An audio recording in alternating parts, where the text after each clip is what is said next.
요즘 날씨가 계속 비가 왔다가 해가 떴다가 또 비가 왔다가 날씨가 계속 오락가락 하는 거예요. 밖에 나가서 산책이라도 좀 해볼까 했는데 결국에는 또 안 나가고 집에 있습니다. 빵을 좋아해가지고 아까 모카빵을 만들었거든요.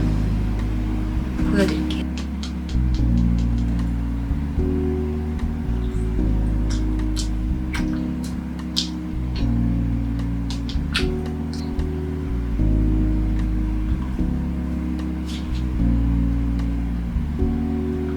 솔직히 집에 있으면 정말 시간이 굉장히 잘 가긴 잘 가는데 내가 오늘 하루 뭐 했지? 라고 이렇게 오늘 내가 뭘 했는지를 생각해보면 한 건 없는 것 같아요. 쉬는 날에도 뭔가 해야 될 것만 같은, 그래서 쉬는 게 아닌 하루. 제가 며칠 전에 도서관에 가가지고 책을 2권을 빌려왔거든요. 여름 하면은 또 공포소설이잖아요. 그래서 제가 공포소설을 제가 2권을 빌려왔는데 이거 2권을 빌려왔거든요.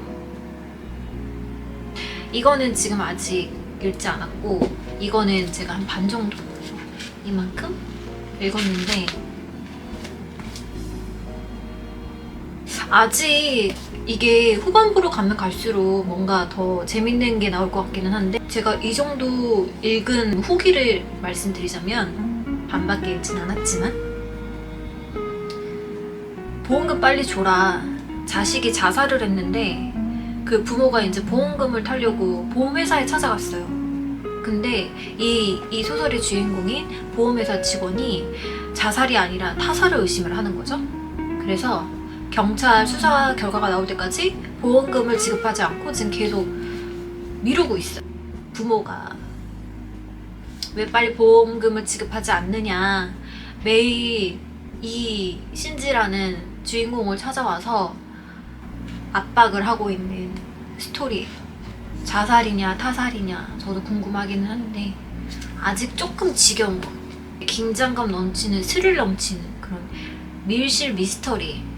막 사람들을 한 곳에 가둬놓고 거기서 서로 누가 범인인가 막 이 심리를 압박하는 뭐 그런 소설을 좋아하긴 하는데 정말 재밌으면 이틀 안에 다 읽었을 텐데 잘 읽히지가 않아요. 그래서 지금 7월 말이라 다른 분들은 휴가를 준비하고 계시겠죠? 제가 프리랜서로 일을 하다 보니까 솔직히 남는 게 일이 없을 때는 남는 게 시간이어가지고 남들 휴가 갈 때는 저는 집에 있고 그리고 남들 열심히 일할 때 저는 휴가를 가는 편이거든요. 올 여름은 어디로 휴가를 갈까 지금 생각 중이긴 한데 다른 분들은 다 동해로 많이 간다고 하더라고요. 저도 동해로 한번 혼자 휴가를 가볼까 생각 중이기는 한데요. 강릉도 있고 그리고 묵호도 요즘 많이 가는 것 같기도 하고 저 묵호는 한 번도 안 가봤는데 묵호를 한번 가보고 싶긴 하네요.